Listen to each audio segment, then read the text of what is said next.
अस्सलाम वालेकुम, मेरा नाम है जवेरिया आदिल और आप देख रहे हैं तख्ती ऑनलाइन। खला की तरफ सफ़र और मरीख पर बस्तियां आबाद करने का इन्हसार इस बात पर है कि हम कितनी तेज़ी से और किस महारत से इंसानों और ज़रूरी सामान को वहाँ मुंतकिल करते हैं।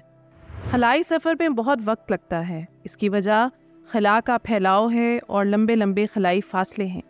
इन फासलों को कम वक्त में तय करने के लिए स्पेस क्राफ्ट्स का तेज़ रफ्तार होना इंतहाई ज़रूरी है।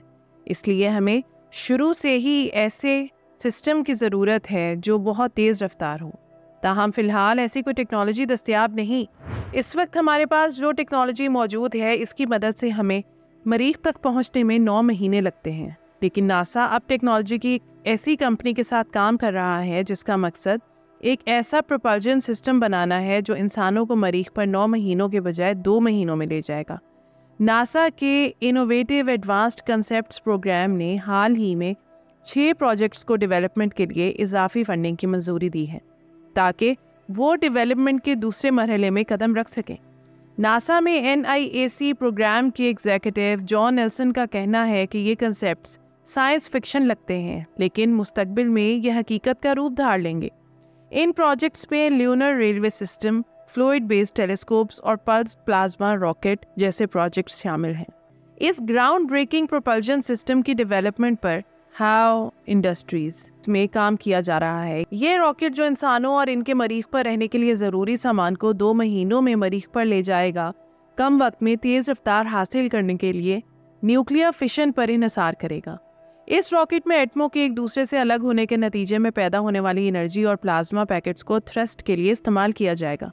इस कंपनी का मकसद एक ऐसा रॉकेट बनाना है जो मुकम्मल तौर पर प्लाज्मा से कंट्रोल किया जा सके और ये रॉकेट खलाई सफ़र के दौरान प्लाज्मा को इस्तेमाल करे।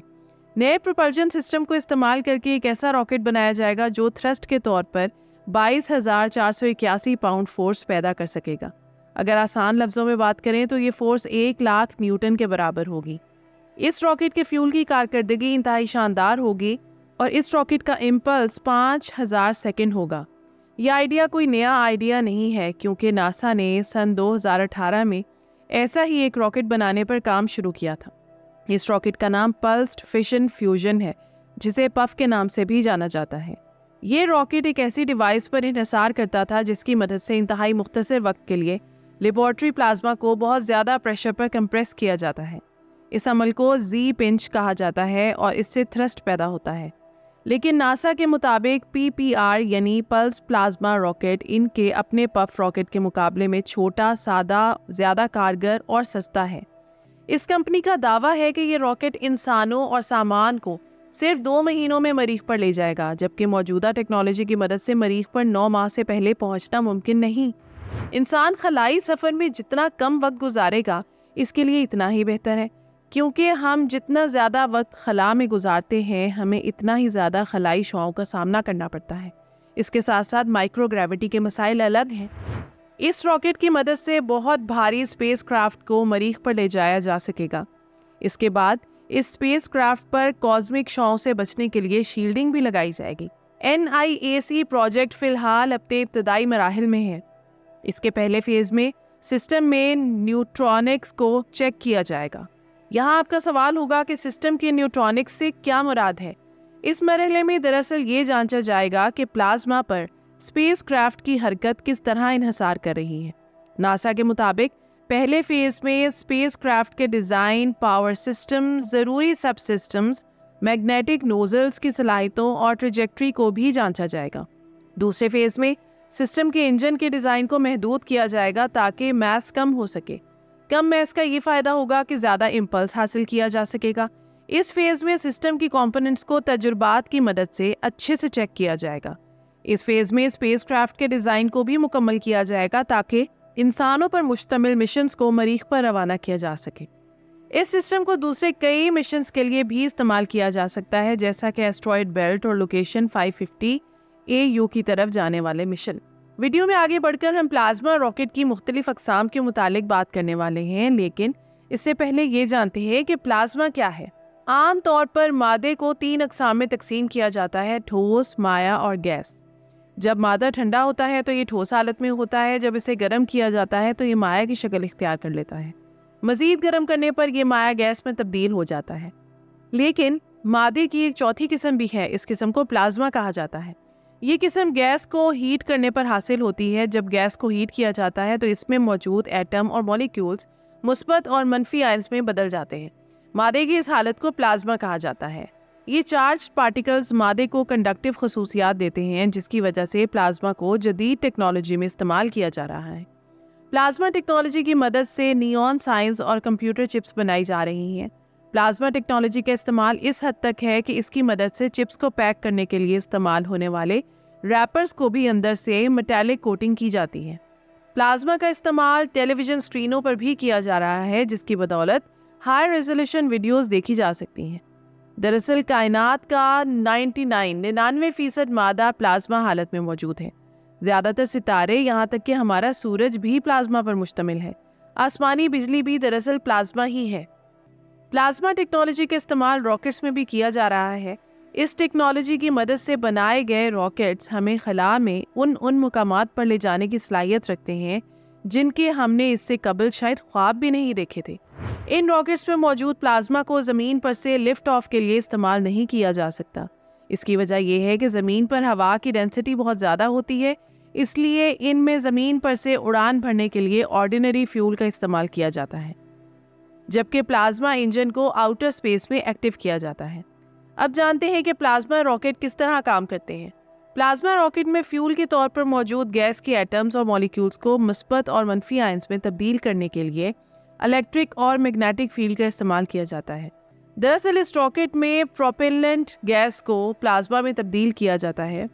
इन आयंस को रॉकेट के पिछले हिस्से से बाहर निकालने के लिए इलेक्ट्रिक फील्ड का इस्तेमाल किया जाता है। जब ये आयंस तेज़ रफ्तारी से रॉकेट के पिछले हिस्से से बाहर निकलते हैं तो इसके नतीजे में रॉकेट को आगे की तरफ एक पुश मिलता है। इस टेक्नोलॉजी पर इन्हिसार करने वाले रॉकेट्स की रफ्तार 1,98,000 किलोमीटर फी घंटा तक होती है। इस रफ्तार पर आप न्यूयॉर्क से लॉस एंजलिस महज 1 मिनट में पहुंच सकते हैं। सभी प्लाज्मा रॉकेट एक ही प्रिंसिपल पर काम करते हैं।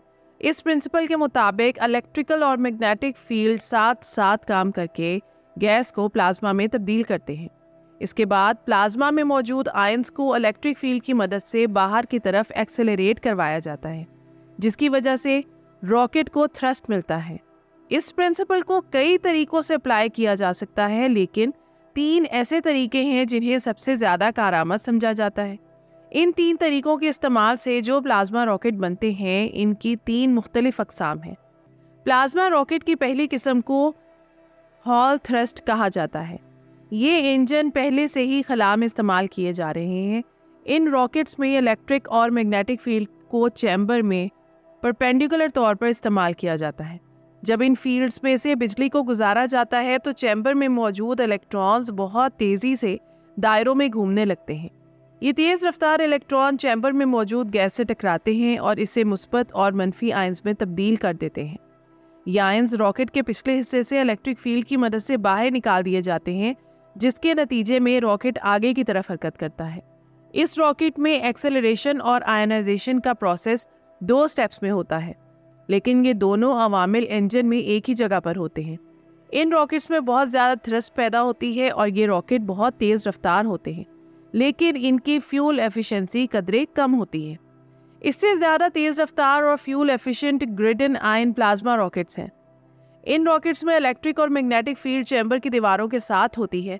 इन दीवारों में से जब बिजली गुजारी जाती है तो इनमें मौजूद इलेक्ट्रॉन्स ऑसिलेट करते हैं। हॉल थ्रस्ट की तरह ग्रिडेड आयन रॉकेट्स में मौजूद इलेक्ट्रॉन्स गैस को प्लाज्मा में तब्दील करते हैं। इन रॉकेट्स में ज़्यादा बेहतर थ्रस्ट पैदा करने के लिए रॉकेट के निचले हिस्से में एक ग्रिड लगाया जाता है जो ज़्यादा तेज़ी से आयंस को एक्सेलरेट करवाता है, जिसके नतीजे में रॉकेट को ज़्यादा बेहतर थ्रस्ट मिलता है। इस रॉकेट में हॉल थ्रस्ट के बजाय आयनाइजेशन और एक्सेलरेशन चैम्बर के 2 मुख्तलिफ हिस्सों में होती हैं। ये रॉकेट ज़्यादा फ्यूल एफिशिएंट हैं, लेकिन पर यूनिट एरिया के हिसाब से ये रॉकेट कम थ्रस्ट पैदा करते हैं। प्लाज्मा रॉकेट की तीसरी किस्म VASIMR रॉकेट है। इस रॉकेट का पूरा नाम variable specific impulse magneto plasma rocket है। ये रॉकेट फ्रैंकलिन शैंक डियाज ने बनाया है, जो अभी टेस्ट के मराहल से गुजर रहा है। इस रॉकेट में लगे एंटीना से पैदा होने वाली रेडियो वेव्स की मदद से गैस को आयंस में तब्दील किया जाता है। इस रॉकेट के निचले हिस्से में एक और एंटीना लगा होता है जो आयंस को स्पिन करने के लिए एनर्जी मुहैया करता है। ये रॉकेट फिलहाल टेस्ट के मराहिल से गुजर रहा है और फिलहाल इसकी रफ्तार का अंदाजा लगा पाना मुमकिन नहीं। तो ये थी आज की वीडियो। उम्मीद करती हूँ कि ये वीडियो आपके लिए बहुत इन्फॉर्मेटिव और दिलचस्प रही होगी। आपसे गुजारिश है कि वीडियो को लाइक करें और ऐसी ही मज़ीद दिलचस्प, इंफॉर्मेटिव और एजुकेशनल वीडियोस के लिए हमारे चैनल तख्ती ऑनलाइन को सब्सक्राइब करके बेल आइकॉन को भी लाजमी प्रेस कर लें। शुक्रिया। मिलते हैं ऐसे ही किसी नई वीडियो में। मुझे दीजिए इजाज़त। अल्लाह हाफिज़।